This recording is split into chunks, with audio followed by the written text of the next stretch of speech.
আসসালামু আলাইকুম রহমতুল্লাহি ওয়াবারাকাতুহু। সম্মানিত দর্শক,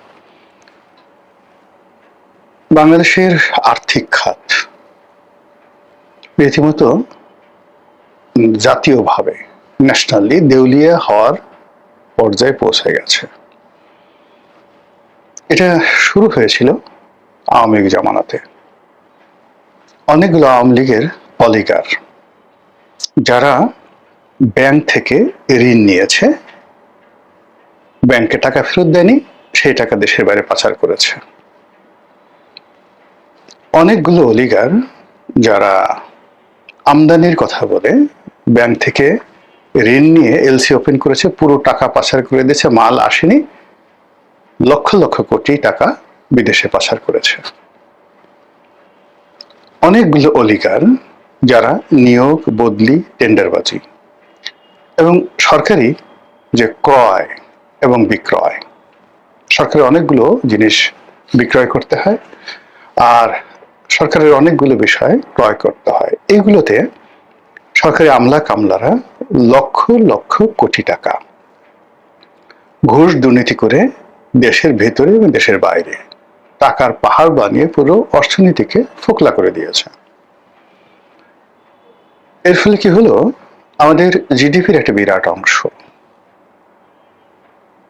এটা নষ্ট হয়ে গেছে। আর ওটা সামাল দেওয়ার জন্য আওয়ামী লীগ জামানাতে কি করা হলো যে একটা নকল তৈরি করা একটা জিডিপি রিপোর্ট, একটা যা বিভিন্ন পরিসংখ্যান তৈরি করে জাতিকে সামাল দেওয়া হতো, কিন্তু তলে তলে ফোকলা হয়ে গেছিল। তো সব মিলিয়ে দেশটা যে পর্যায়ে চলে গিয়েছিল, সেখান থেকে গত 2 বছরে পরিস্থিতির 1% উন্নয়ন না হয়ে বরং আরো খারাপ হয়েছে। আওয়ামী লীগ যে কাজগুলো করেছে সেই একই কাজ নতুন অলিগাররা ইউনূসের জামানাতে করেছে। এবং এখানে যেটা হয় যে একটা শিশু ধর্ষণ করলে, শিশুর আমিষা ধর্ষিত হলো, আমাদের খুব যাকে বলা হয় কষ্ট লাগে, কিন্তু আমাদের আর্থিক খাত, আমাদের ব্যাংকিং খাত এবং আমাদের মানুষের যে হক, সেগুলোকে এই অলিগাররা যেভাবে ধর্ষণ করেছে, বলাৎকার করেছে, এটা মানে ফিজিক্যালি একটা নারীকে ধর্ষণ করা বা একটা বালককে ধর্ষণ করা তার চেয়ে কোনো অংশে কম নির্মম নয়। মানুষের পেটের ক্ষুধা মানুষের ঈমান নষ্ট করে ফেলে। অনেক স্বামী তার স্ত্রীকে বিক্রি করে দেয় পতিতালয়ে, স্ত্রীকে অন্যের শুধুমাত্র নিজের পেটের বা বাচ্চাদের খুন্দি বৃষ্টির জন্য স্ত্রী কন্যাদেরকে পতিতা বানায়, ঘরের মধ্যে কাস্টমার নিয়ে আসে, হোটেলে পৌঁছে দেয়, শুধুমাত্র পেটের খুন্দি বৃষ্টি নিবৃত্ত করার জন্য অনেক মা নিজে খেয়ে ফেলে, নিজের কন্যা সন্তান, পুত্র সন্তানকে খাইতে দেয় না। আমরা যেগুলো গল্প পড়ি যে মা মানে না খেয়ে থাকে, ওটা একটা দৃশ্য, কিন্তু বহু দৃশ্য রয়েছে মা এবং বাবা সেই পরিবারের অভাব অভিযোগ ছাড়া নিজেরা পেট পুরে খায়, কিন্তু সন্তানদেরকে খেতে দেয় না। ওই নির্মমতা নিয়ে বহু সন্তান, বহু পরিবার বড় হয়ে যায়। এরকম কয়েকটা গল্প, টুনির একটা গল্প আছে, যাক এনিওয়ে। তো সেই মানুষের যে হাহাকার, মানুষের যে অর্থবিত্ত, সেটা শেষ সম্বলটুকু যখন জমিয়ে রাখে, রাষ্ট্র যখন সেটা ছিনিয়ে নেয়, রাষ্ট্রের কর্তারা যখন সেটা বাধ্য করে, একটা পরিবারে ধরেন 2টো ছাগল আছে, 10টা মুরগি আছে, কোনো পুলিশ সেখানে ঘুষ খাওয়ার জন্য ছাগলটা ধরে নিয়ে আসলো। এটা বলেন তো, এসে ওই পরিবারের যদি কাউকে ধর্ষণ করা হতো, তারা বলতো যে ভাই এটা নিয়ে যাও, আমাদের ধর্ষণ করো, কিন্তু ছাগলটা নিও না। এরকম ঘটনা ঘটে। তো সেই দিক থেকে আজকের দিন পর্যন্ত আমাদের আর্থিক খাতকে বিভিন্ন অলিগাররা যেভাবে ধর্ষণ করছে, এবং সেই ধর্ষণের প্রেক্ষিতে জনতা ব্যাংক, অগ্রণী ব্যাংক, এত সুন্দর এই দুটো ব্যাংক একদম, বিশেষ করে জনতা ব্যাংকের অবস্থা খুব খারাপ করে ফেলেছে। ইসলামী ব্যাংক সারা পৃথিবীতে যাকে বলা হয় একটা রোল মডেল ছিল।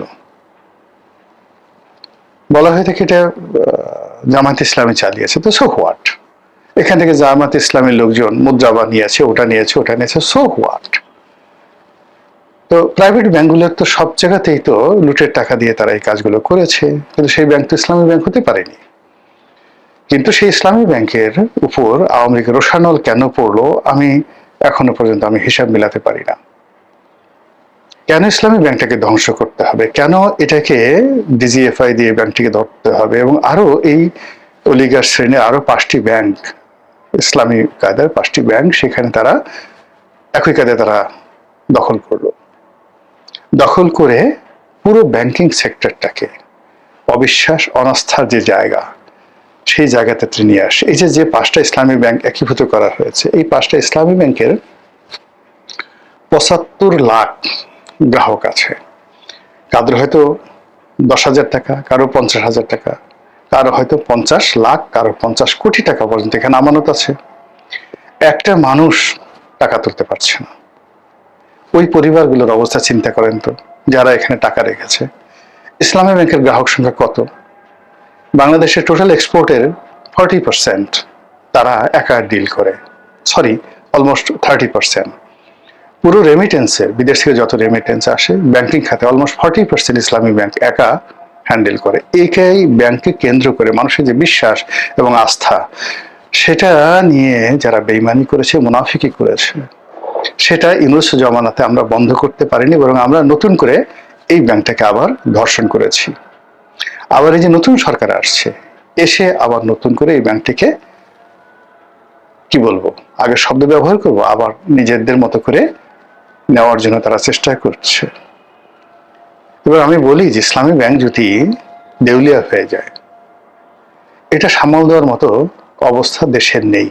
সোনালী ব্যাংকের চেয়ে বড়, মানে সোনালী, জনতা, অগ্রণী, এদের সবগুলো একত্রে করলেও ইসলামী ব্যাংকের মতো হবে না। তাদের আমানত, তাদের ট্রানজাকশন, তাদের সবকিছু অনন্য।